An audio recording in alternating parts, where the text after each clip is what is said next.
Samantala, gagamitin ng ilang kandidata ng Miss Universe pageant ang sinasabing pinakamahal na yate sa Pilipinas sa kanilang pagbisita sa Nasugbu, Batangas. At mula sa Pasay City, may report si Aiko Miguel live. Magandang tanghali sa iyo, Aiko. Magandang tanghali, Waila. 15 kandidata ng Miss Universe 2016 ang kasama ni Miss Universe 2015 Pia Alonso Worshback ang bumisita kaninang umaga dito sa headquarters ng Philippine Navy. Kasabay ng kanilang pagbisita, nagsimulang pumasok sa yate ang mga kandidata ng Miss Universe 2016 pasado alas 10 na ng umaga imbes na 7:45 kung saan nakamor o nakadaong ang yate. Lulan sa isa sa itinuturing na pinakamahal na yate sa Pilipinas na MY Happy Life ang mga kandidata papunta sa Nasugbu, Batangas kung saan gaganapin ang kanilang photoshoot.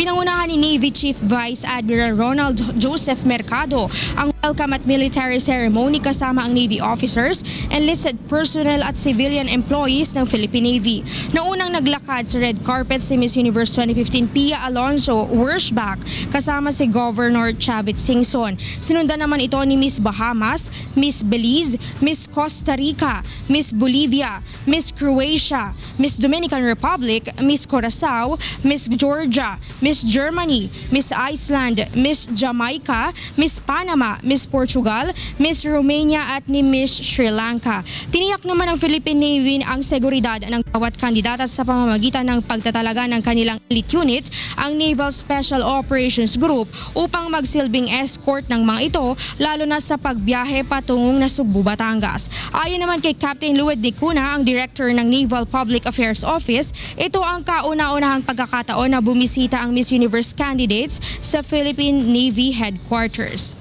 While alas 11 na ng umaga nakaalis dito sa headquarters ng Philippine Navy ang MY Happy Life yacht kung saan nakasakay nga ang ilang kandidata ng Miss Universe 2016 kasama si Miss Universe 2015 Pia Alonso Worshback at ilan pang mga kasama nila sa pagpunta sa Nasugbu, Batangas. Kasama rin sa itinerary ng Miss Universe 2016 candidates ang paglibot naman sa Manila Bay Area bago pumunta sa Pico del Oro Resort sa Nasugbu, Batangas. While inaasahan namang mamayang hapon ay babalik muli dito sa Manila ang mga kandidata. Yan muna ang latest live. Balik sa iyo, Waila.